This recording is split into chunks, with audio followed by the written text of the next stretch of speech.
ते उत्पन्न झालं कुठून? म्हणून भारतवासियानो, हे युवान युवतीनो जरा समजून घ्या. आता भारतवासीच्या युवान युवत्या तरी काय करणार? आज भारताची शिक्षण पद्धती इतकी बदललेली आहे की भोगवादी जीवनाची शिक्षण पद्धती बनवून ठेवलंय आणि त्याच्यामध्ये पहिलं काम करते पैसा. पैशावर शिक्षण ठेवलं.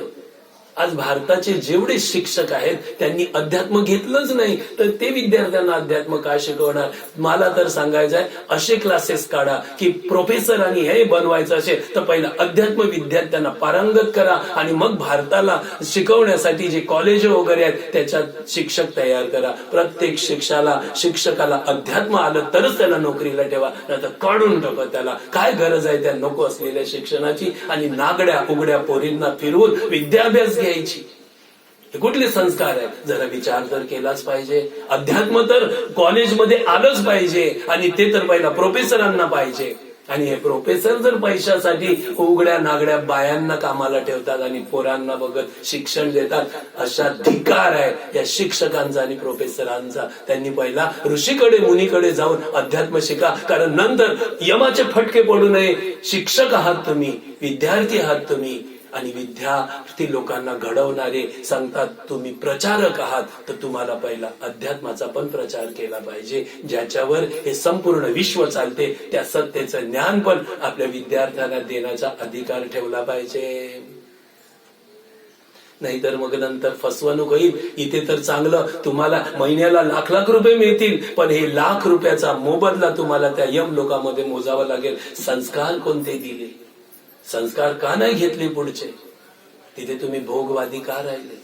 योगवादी का नाही झाले? अधिकार असताना तुम्ही आपल्या अधिकाराचे दरवाजे बंद केले. जसा एखादा बिघडलेला मनुष्य मुलगा एखाद्या बापाचा अधिकार, बापाच्या धनाचा अधिकार सोडून अहंकाराने दूरवर जातो आणि स्वतःच्या बलावर सगळी तयारी करतो. अरे पण हे बल जेव्हा तू आईच्या उदरातून आला तेव्हा तुला पुरवलं कोणी? त्या बापानी. तुला लहानाचं मोठं कोणी केलं? त्या बापानी. ज्या विद्या अभ्यास तू प्राप्त करणारा अवगत झाला, त्या अवगताला पुरवठा केला कोणी?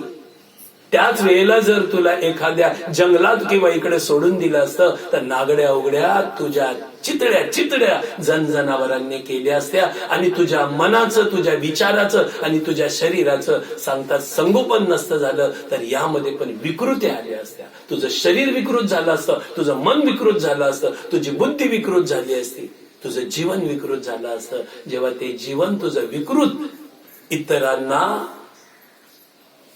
इतरांपासून दूर राहणार झालं असतं.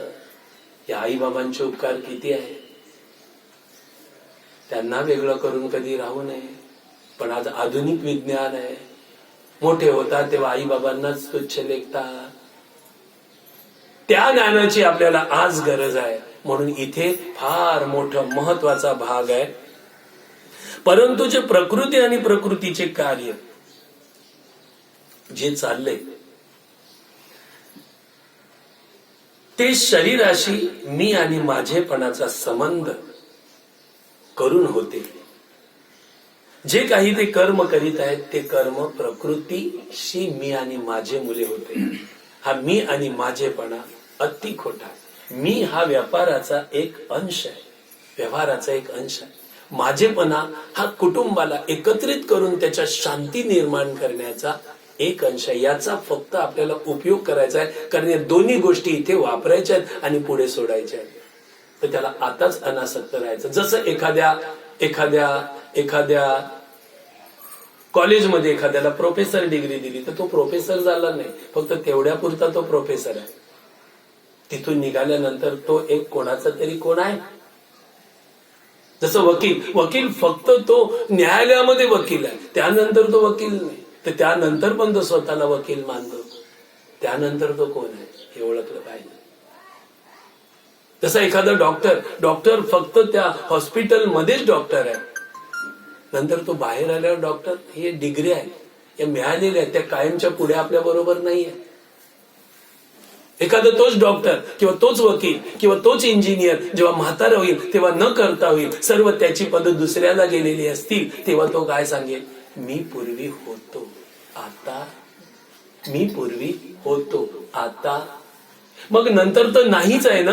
मग आज असून नाही सारखा मानशील तर सुटशील आणि मन मानशील तर बसशील.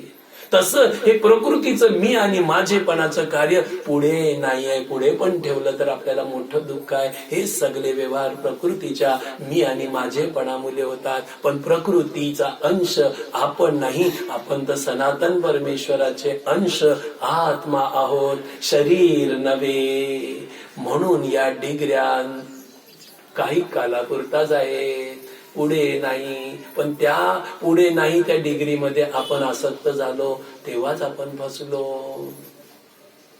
तर सांगितलं की मी माझेपणाचा संबंध करून जे काही कर्म करीतात त्या कर्माशी तसेच त्यांच्या फलांशी त्यांचा संबंध जोडला जातो. त्यामुळे ते वारंवार जन्मत आणि मरत राहतात, जन्मत आणि मरत राहतात, जन्मत आणि मरत राहतात. जन्माचं कारण कळलं, मरणाचं पण कारण कळलं. हे जन्म मरण फक्त आपण चुकीची आसक्ती, चुकीचा मीपणा आणि माझेपणा धारण केलाय. डोळ्याने बघतोय किती जणांना माझेपणा सोडून गेले, मीपणा सोडून गेले. सांगा, तुम्ही बघितलंय की नाही बघितलंय? किती वेळा बघितलंय पण पकड नाही केली. सांगा, किती जणांच्या मैताला तुम्ही गेले? नाही गेले का? नाही गेलेले? गेले. तेव्हा त्या जीवाचं मी आणि माझेपणा सिद्ध झाला का? मी म्हणजे शरीर अग्नीने जाळलं आणि माझेपणा जो कुटुंब, धन दौलत, ते सुद्धा इथेच राहिलं. म्हणून इथे आपल्याला पहिला प्रकाश मी आणि माझेवर टाकलाय. कारण हा मी आणि माझेपणा पुढे नाही. पुढे तो अगोदर होता, तो पुढे आहे आणि तो आताही आहे तो आत्मा आहे, परमेश्वराचा सनातन अंश. म्हणून भगवंत सांगतात हे जीव सगळे माझे आहेत आणि माझ्यामध्ये स्थित राहतात. मी सदैव त्यांच्या बरोबर आहे, पण ते मला नाही पकडत. या संसाराला परिवर्तनशील याच्यामध्ये मी आणि माझेपणा करतात, तेव्हाच फसतात आणि माझ्यापासून दुरावतात. पण ते जरी दुरावले तरी मी त्यांना दुरावलेला नसतो. किती भगवंताने आपल्याला आपलंसं केलंय. इतका हा दयाळू आणि कृपाळू बाबा आपल्याला भेटलाय, तरी त्या बाबाला का ना ओळखायला पाहिजे की नाही? समजायला पाहिजे की नाही? त्याविषयी जाणीव धरली पाहिजे की नाही? आणि जर ही आज आपल्याला जाणीव मिळत असेल तर काय नुकसान आहे आपलं? काय नुकसान आहे? जे आपण हरवले ते आज आपल्याला, जे विस्मरण झाले ते आपल्याला, जे आपल्याला माहिती नाही ते आपल्याला माहिती करून मिळते. तर आपण आज आपली वेळ का बघावी? ज्या वेळेला आपल्याला भगवंताने दिले त्याच वेळेचा उपयोग जर आपण इथे येऊन करतो तर फायदाच आहे ना माझ्या बाबांनो. नुकसान कुठे आहे? याच वेळेचा उपयोग आहे. बाकी संसार तर उपभोग आहे, उपयोग नव्हे. उपभोगात अंश तयार होतात दुःखाची आणि उपयोगात दुःखाचे अंश मारली जातात. बोला, दुःखाचं झाड उत्पन्न होऊन वाढून दुःखाची फळं मिळाली बरी की तीच झाडं मुलातून उखडलेली बरी? बोला ना. मग या इकडे आल्यानंतर त्या झाडाला ऍसिड टाकून मारण्याचा प्रयत्न करतो. म्हणजे सांगा, इथे आलेला काल सुयोगी आहे की दुरुपयोगी? मग यायला पाहिजे की नाही? समजायला पाहिजे की नाही? पण ज्ञान नसते लहान मुलांना. आई त्याला पाठी मारत मारत खेचत खेचत शाळेत बसून नेते, पण त्या बाळाला माहित नसते माझं हित त्या शाळेतच आहे, खेळण्यात नव्हे. पण तुमचं आमचं असं झालंय की गुरुजन संतजन जबरदस्तीने खेचून खेचून सत्संग आपण कंटाला लहान मुलासारखा करतो आणि संसारात बसतो. हम बच्चे हैं भगवान के. और ये बड़ा भारत देश है ना, भारत खंड, हे हमारा स्कूल है. बाकी देश स्कूल नहीं है. यहाँ स्कूल में हमको लाया गया है, लेकिन अभ्यास करना है तो हम नहीं करते. फिर हमें अपने माता पिता संत रूप से आते हैं और कहते हैं चलो बच्चा जरा सत्संग में आओ और ये विचार ले, ऐसे करो, ऐसा बोलो, ऐसा बोलो, इधर मत जाओ, इधर मत जाओ, इधर आओ, इधर आओ. लेकिन हम इधर जाते लेकिन इधर नहीं आते. कारण ते माई बाप आहेत, त्यांना आपली जेवढी काळजी आहे तेवढी आपल्याला स्वतःची काळजी नाही. सांगा, जेवढी आई त्याला खेचत आणि मारत कुटत मुलाला नेते, त्या मुलाला स्वतःची काळजी असते की आईला असते? त्या मुलाच्या सुखाची काळजी आईला असते, पण त्या मुलाला नसते. मुलाला फक्त खेळ आवडतो, शाळा हा नको. तसं आज आपण भोगवादी आहोत. आपल्याला वाटते की बस ज्ञान आता नको, नंतर हसतो.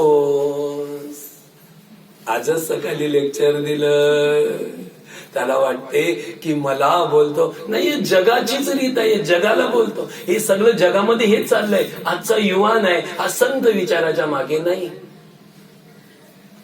तोच अज्ञानी बालक आहे.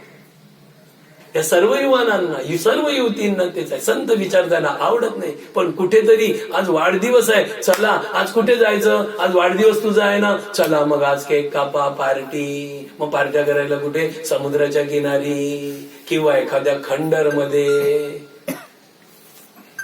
किंवा एखाद्या चांगल्या जागतिक पुरुषार्थ केलेल्या महापुरुषाच्या स्थानाकडे. त्यांना तिथे जाऊन पार्ट्या करतात. ते पण कळत नाही की हे स्थान महापुरुषाचं आहे. या पुरुषाने हे जे विषय जिंकले, तिथे आपण विषय खाणं बरं आहे का? प्रतापगडावर 31च्या वेळेला काही युवक आणि युवत्या तिथे पार्ट्या करायला गेल्या होत्या. तिकडच्या पोलिसांनी त्यांना पकडलं आणि बेदम मारलं. म्हणे हे भोग घ्यायच्यात, तुम्हाला जा सागरावर, इकडे तिकडे जा. या ठिकाणी हे प्रतापगड आहे, या गडावर केलेला संयम नियम, इथे तुम्ही हे काम करायला आला. शोभतात आपल्या महापुरुषांचं इतिहास तर पहा, त्यांचा पुरुषार्थाला तुम्ही नमस्कार केला पाहिजे.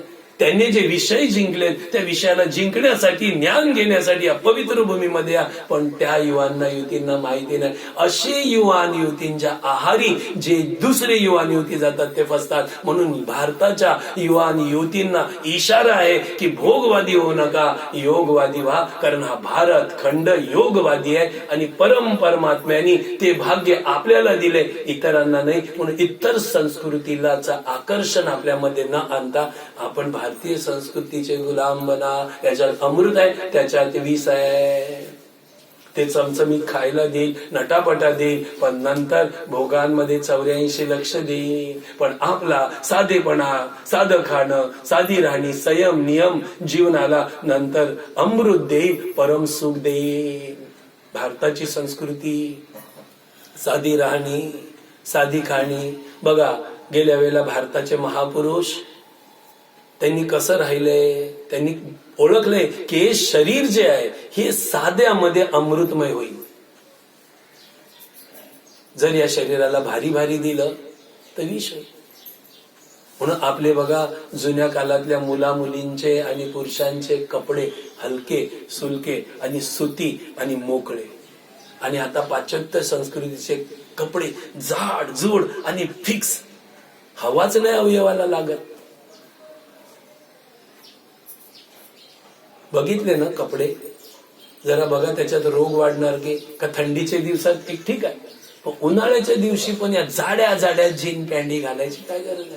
तिथे मोकळे हवेशीर कपडे पाहिजे. हे ऋषी मुनींचे विचार, त्यांनी ते आपल्याला साधे सुधे कपडे दिले, पण ते आज घालायला आपल्याला लाज वाटते. जाऊ दे, हा विषय इथे नाही. पण मी आणि माझेपणा, यातून आपण केलेली कर्म पुढे आपल्याला दुःखाला कारणीभूत होतात. याचं महत्व येथे काय आहे तर वारंवार जन्मत आणि मरत राहणं. बरं, या वारंवार जन्मत आणि मरत राहतात हा वाक्य विचार करण्याजोगा आहे. आपण सर्वांनी विचार केला पाहिजे की या नाशवान वस्तूमध्ये मी आणि माझेपणा करून जन्मत आणि मरत राहण्यापेक्षा या नाशवान खोट्या वस्तूंमधला मी आणि माझेपणा सोडून कायमचे भगवत धामात राहिलेले चांगले. म्हणून हा मीपणा सोडल्याशिवाय आपल्याला ते कायमचं अमृतमय लोक मिळणार नाही. त्या लोकांचे 24 तास दरवाजे भगवंताने उघडे ठेवलेत. माझ्या मुलांनो, तुम्ही केव्हाही या, मी रात्री अपरात्री सुद्धा तुमच्यासाठी दरवाजा उघडीन काय, मी उघडाच ठेवलाय, तुम्ही या बसा. पण आपण तिथे जायला तयार नाही. देवाने 24 तास दरवाजे उघडे ठेवले. म्हणून बघा, देवाची भक्ती सगळे करू शकतात, पाबंदी नाही, सगळ्यांना अधिकार दे. या, आमचा लोक तुमच्यासाठी उघडा आहे. या नाशवान वस्तू मधला आपला मीपणा आणि माझेपणा किती दुःख देतोय हे एका कथेद्वारे समजावून सांगतो. आपल्याला वाटतं की हा संसार सुखाचा आहे, पण हा सुखाचा नाही, पूर्ण दुःखाचा आहे. एक सत्संग भरला होता सुंदर. तेव्हा एक महात्म्यांचे बोल आहे. त्या बोलात, त्या सत्संगामध्ये असं सांगितलं की सब जग दुख भरा, सुखिया नाही संसार. त्यातला तुमच्या आमच्या सारखा एक साधक होता. त्याच्या डोक्यात तो उतरला आणि मनात शिरला. तो साधक अनेक गावागावामध्ये भटकत होता. भटकता भटकता एका सावकाराचं आणि त्याचं दर्शन झालं. सावकार पेढीवर बसला होता मस्तपैकी. अनेक पैसे मागणारी लोक त्याच्याकडे रांगेने पैसा घेतो. सावकार तोंडामधून गुरुड खेचतोय, सिगारेट पितोय, आनंदित प्रसन्न दिसतोय. पुण्यामध्ये चांगलं बदाम, पिस्ता, अनेक प्रकारच्या फळांचे टोकरे ठेवलेले आहे. मनाला लागलं ते हे खाल्लं, मनाला लागलं तर ते खाल्लं, आणि मस्त गादीवर आराम करतोय. आणि मस्त हॅट फॅट टोपी, सगळ्या बाजूने नोकर त्याच्या समोर उभे. मालक एक हाक मारला की मालक क्या है, क्या हाल है, कहा जाऊ, क्या करू. या भक्ताने त्या सावकाराला बघितलं आणि गुरुच्या वचनावर संशय केला. काय केला? सब जग दुख भरा, सुखिया नाही संसार. म्हणे गुरु बोलतात संसारात सुख नाही. मी तर याला किती सुखी बघतो. आता बसून आहे, पैशाचं पण धनी आहे, खाण्याचं पण धनी आहे, वेषणं पण चांगली करतोय, आणि नोकर चाकर उभे आहेत, याला काहीच कमी नाही. हा सर्व बाजूने सुखी दिसतो. आला गुरुकडे. गुरुदेव, आप कहते हैं कि सब जग दुख भरा है, लेकिन मैं जिस गांव में गया था, फलाना आदमी इतना सुखी है कि वो गांव का पूरा एक नंबर सुखी जीव लगता है. तो आप कहते हैं संसार दुख से भरा है, तो वो तो सुखी है. कौन? ऐसा ऐसा सावकार. गुरु ने डोले बंद केले, सांगितलं, अरे वो तो सबसे दुखी है. गांव में सबसे दुखी वही है. जो सबसे सुखी दिखता है वो वैसा नहीं है, वो ही दुखी है. जाके पूछ उसको. मेरा नाम लेके बोलना कि मैंने कहा है तेरे जैसा दुखी इस गांव में दूसरा कोई नहीं. सच है क्या, झूठ है? जा परख के आजा. शिष्याला आश्चर्य वाटलं. शिष्य निघाला गावात आणि मज्जेची बाब होती ना की गुरुने सांगितले जा विचार आणि माझं नाव सांग. या गावामध्ये तो परम सुखी सर्वात दिसतो, तोच खरा सर्वात दुखी आहे. खरं आहे की नाही त्याला विचारून तो सांगेल. आता भक्ताला आश्चर्य वाटलं. पहिला संशय झाला होता, आणखीन काम मोठं मिळालं. आश्चर्यात आश्चर्य. गेला त्याच्याकडे. नमस्कार सेठ जी, आओ आओ, बैठो बैठो. क्या काम से आए हो? कितना पैसा चाहिए? क्या क्या चाहिए? मैं कुछ मांगने नहीं आया, कुछ लेने नहीं आया, मैं मेरे प्रश्न का उत्तर लेने आया हूं. क्या प्रश्न है तुम्हारा? मेरे गुरुजी कहते हैं कि आप सबसे इस गांव में सबसे दुखी आप हैं, लेकिन मेरा दिल मानने के लिए तैयार नहीं, क्योंकि आपके जैसा तो मुझे इस गांव में कोई सुखी दिखता ही नहीं. लेकिन मेरे गुरुजी कहते हैं कि आप जैसे दिखते हैं वैसे नहीं है, आप है वो दिखते नहीं. ये तो ज्ञान की बातें मेरे पल्ले नहीं पड़ती. इसके लिए मेरे दिल में प्रश्न उठा और मेरे गुरुजी ने उस प्रश्न का उत्तर लेने के लिए आपके पास भेजा. मेरे गुरुजी कहते हैं इस गांव में आपसे बड़ा दुखी नहीं. बोलो, मेरे गुरु की वाणी सत्य है या आप सत्य है?